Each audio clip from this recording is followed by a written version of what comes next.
A woman in her mid-20s has been arrested by the police in Mundri West County of Western Equatoria State after she killed her one-month-old baby, citing economic hardship.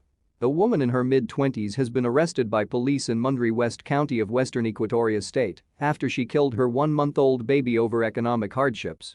The incident happened over the weekend in a place called Hai Talua, a few kilometers from Mundri West headquarters.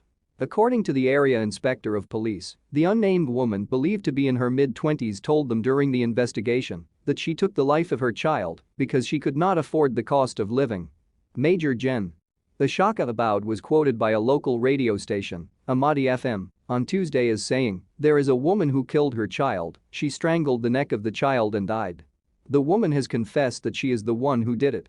We opened a case against her and she is now in police custody. We will arrange for her in the court," he added. She narrated the reasons, the reason being the economic situation. "It seems the husband doesn't give her money, and that is one of the reasons she killed her baby boy."